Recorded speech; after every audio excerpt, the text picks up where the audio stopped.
Hello my dear friends, முதல்ல உங்கள் எல்லோருக்குமே என்னுடைய நன்றிகள். என்னுடைய யூடியூப் சேனலுக்கு 2000 சப்ஸ்கிரைபர் வந்திருக்குது. அதற்கு உங்கள் எல்லோருக்கும் முக்கியமாக என்னுடைய மனமார்ந்த நன்றிகள். இந்த சந்தோஷத்தை உங்கள் எல்லோரோடையும் பகிர்ந்து கொள்ள வேண்டும் என்று ஆசைப்பட்டேன். அதனால் நான் இருக்கின்ற இந்த கிராமத்தை ஒரு முறை சுட்டி காட்டலாம் என்று ஆசைப்பட்டு இப்போ எங்களுடைய வீட்டுக்கு கீழே இறங்கி கொண்டிருக்கும் பாருங்கள். என்னோட சேர்ந்து நீங்களும் ரசிக்கலாம் வாங்க இந்த சுவிட்சர்லாந்தினுடைய ஒரு கிராமத்து அழகை. லிஃப்ட்ல இருந்து கீழே இறங்கிய கையோடு பாருங்க, ஒரு மஞ்சள் கலந்த பச்சை. சுவிட்சர்லாந்தினுடைய தனிப்பெரும் சிறப்பு இந்த அழகுதான். சுவிஸ் நாடு ரொம்ப அழகான நாடு என்று சொல்வதற்கு காரணம் அழகழகான வீடுகளும் உயரமான குடியிருப்புகள் மட்டுமல்ல, இந்த இயற்கை அழகுதான். முதற் காரணமே இந்த இயற்கை அழகுதான். எங்கு பார்த்தாலும் பச்சை பசேல் என்று இருக்கின்ற இந்த இயற்கையும் இந்த அழகான மரங்களும். இந்த நாட்டை பொறுத்தவரையிலே மரங்களுக்கு முக்கியத்துவம் கொடுப்பார்கள். எங்கள் நாடுகளை போன்று அல்ல. இந்தியா, இலங்கை போன்ற நாடுகளெல்லாம் மரங்களை எல்லாம், காடுகளை அழிப்பதை எல்லாம் நாங்கள் கேள்விப்பட்டிருக்கிறோம். ஆனால் இந்த நாட்டில் அதற்கு அனுமதி கிடையாது. ஒரு மரத்தை வெட்டுவதற்கு நாங்கள் அனுமதி பெற வேண்டும், முன்கூட்டியே அனுமதி பெற வேண்டும். இது இந்த நாட்டினுடைய பாதுகாப்பு மிக உறுதிப்படுத்தப்பட்டிருக்கிறது. அதனாலே தான் இந்த நாடு இவ்வளவு அழகாகவும் பாதுகாப்பாகவும் இந்த நாடு வைத்திருக்கிறார்கள். இப்பொழுது நான் போய்கொண்டிருக்கின்ற இந்த இடம் என்னுடைய வீட்டின் கீழ்ப்பகுதியில். இடப்புறமாக திரும்பினால் பாருங்கள், ஒரு புகையிரத பாதை தெரிகிறது, ரயில்வே ட்ராக். இந்த புகையிரத பாதை எங்களுடைய வீட்டில் இருந்து ஒரு 150 மீட்டர் தொலைவிலே ஒரு புகையிரத நிலையம் இருக்கிறது. அந்த புகையிரத நிலையத்திலிருந்து நீங்கள் சுவிஸ் நாட்டினுடைய எந்த எல்லைக்கும் போகக்கூடியதாக கிட்டத்தட்ட ஒரு மணித்தியாலத்திற்கு 5-6 ட்ரெயின்கள் வந்து மாறி மாறி செல்லும். முக்கியமாக சொல்வதாக இருந்தால் எல்லா இடங்களுக்கும், பேர்ன், சூரிச், ஜெனீவா போன்ற முக்கிய நகரங்களுக்கு இங்கே இருந்து உடனடியாக நீங்கள் ட்ரெயினிலே போய்கொள்ளலாம்.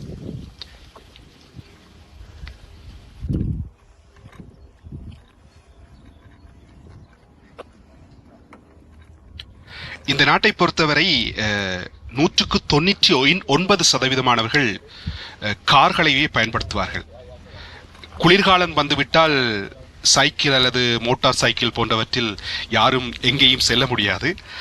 அந்த ஒரு காரணத்தினாலே இங்கே எல்லோருமே 99% கார்களை மட்டுமே பயன்படுத்துவார்கள். இப்பொழுது ஒரு ட்ரெயின் வருது பாருங்க, எவ்வளவு அழகான ஒரு ட்ரெயின் இது.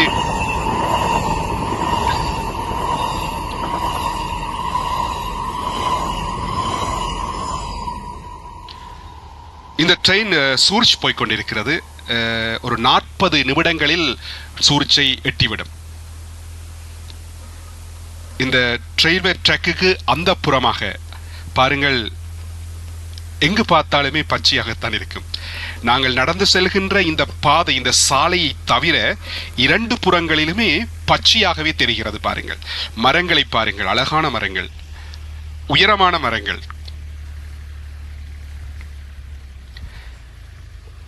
இந்த இயற்கையோடு சேர்ந்து தினமும் காலையில் ஒரு 10 நிமிடங்கள் நடந்து செல்வதிலே இருக்கிற ஒரு சுகம் இருக்குதே பாருங்க, இந்த சுகத்தை அடிச்சுக்கவே முடியாது.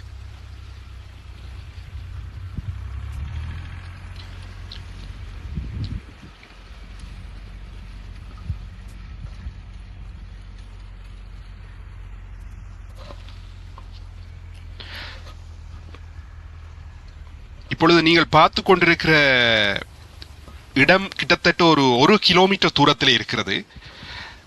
அங்கே கூட உங்களுக்கு கண்ணு கட்டிய தூரம் வரையில் கூட மரங்களும் புற்களுமாகவே இருக்கிறது. பச்சை பசையில் என்று தான் காட்சியளிக்கிறது. பாருங்கள், தூரத்திலே பாருங்கள், எங்களுடைய கோமாதாக்கள் பசி ஆறிவிட்டு இளைப்பாறிக் கொண்டிருக்கிறார்கள். தெரிகிறதா?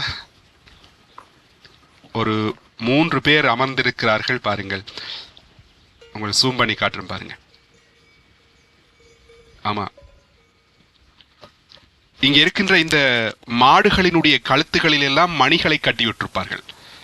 எங்கள் நாடுகளிலும் கட்டியிருப்பார்கள் தான். ஆனால் இங்கே எல்லா மாடுகளுக்கும், ஒரு மாடு கூட தவறாது, எல்லா மாடுகளுடைய கழுத்துகளிலும் இந்த மணி கட்டியிருப்பார்கள். உங்களுக்கு அந்த மணி சத்தம் கேட்குது என்று நான் நினைக்கிறேன்.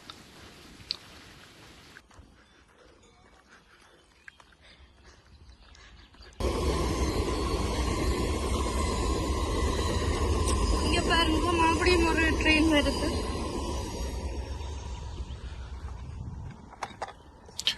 இந்த சாலையோர மரங்களை எல்லாம் பார்க்கிற பொழுது ஒரு பாடல் ஒன்று ஞாபகத்துக்கு வருது.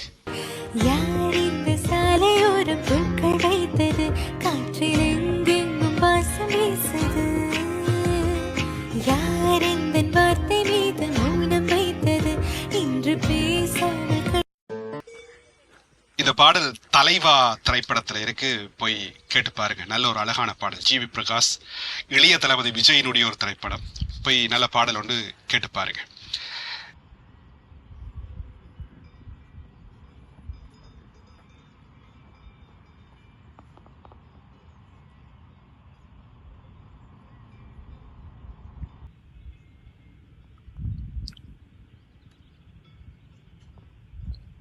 ஒரு பெண் ஒருவர் குதிரை சவாரி செய்து கொண்டிருக்கிறார். இங்கே கிராமத்துப்புறங்களில் எல்லாம் அநேகமாக இந்த சுவிஸ் நாட்டவர்கள் குதிரைகளை வளர்ப்பது உண்டு. ஒரு குதிரையினுடைய பெறுமதி மிக பெறுமதி. அது கிட்டத்தட்ட ஒரு 50-60 சுவிஸ் பிராங்குகள் ஒரு குதிரையினுடைய பெறுமதி என்று சொல்வார்கள். எங்களுடைய நாட்டினுடைய பெறுமதிக்கு இந்திய இலங்கை ரூபாயினுடைய பெறுமதியில் நீங்கள் கணித்து பாருங்கள். 50,000-60,000 சுவிஸ் பிராங்குகள் எவ்வளவு என்பதை உங்களுக்கு கணித்து பாருங்கள்.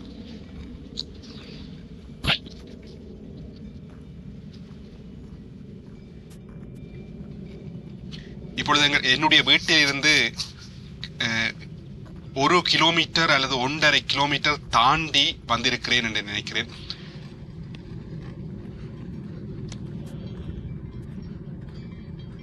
இருபுறங்களிலும் அழகான இந்த புற்களுக்கு நடுவில் இந்த அழகான பாதை, இந்த சாலை, யாருமே இல்லை.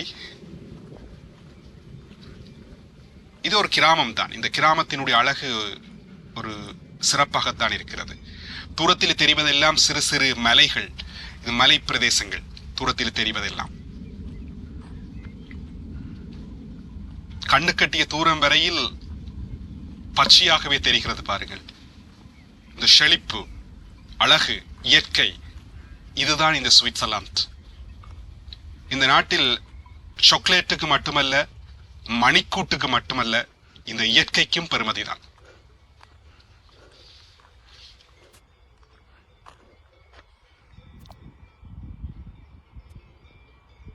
அங்கே தெரிவது இன்னும் ஒரு கிராமம். நிறைய வீடுகள் தெரிகிறது. பாருங்கள், ஒரு மலை அடிவாரத்திலே இருக்கின்ற ஒரு கிராமம். ஒரு மலைத்தொடர், சிறிய மலைத்தொடர். அதற்கு கீழே ஒரு சிறிய கிராமம். நிறைய வீடுகள், அழகான வீடுகள். தூரத்திலே உங்களுக்கு தெளிவாக தெரியவில்லை அது வீடுகள், ஆனால் கிட்ட போய் பார்த்தால் மிக அழகான வீடுகளாக இருக்கும்.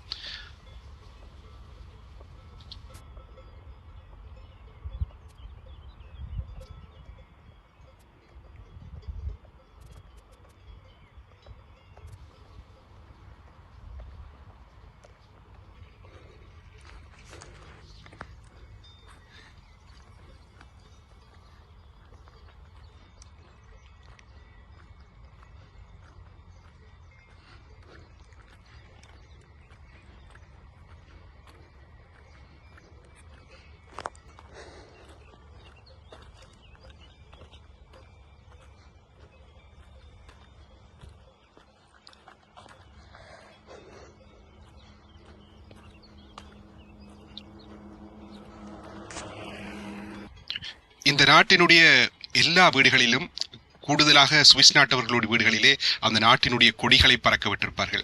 அங்கே தெரிகிறது சுவிஸ் நாட்டினுடைய கொடி. சரி நண்பர்களே, மை டியர் ஃப்ரெண்ட்ஸ், இத்தோடு இன்றைய வீடியோவை முடிச்சுக்கொள்ளலாம். இந்த வீடியோ பிடிச்சிருந்தா ஒரு லைக் போடுங்க, தொடர்ந்து சப்போர்ட் பண்ணுங்க, சப்ஸ்கிரைப் பண்ணுங்க, உங்க ஃப்ரெண்ட்ஸுக்கு இந்த வீடியோ ஷேர் பண்ணுங்க. அடுத்த வீடியோவில் உங்களை நான் சந்திக்கிறேன். பாய், தேங்க்யூ.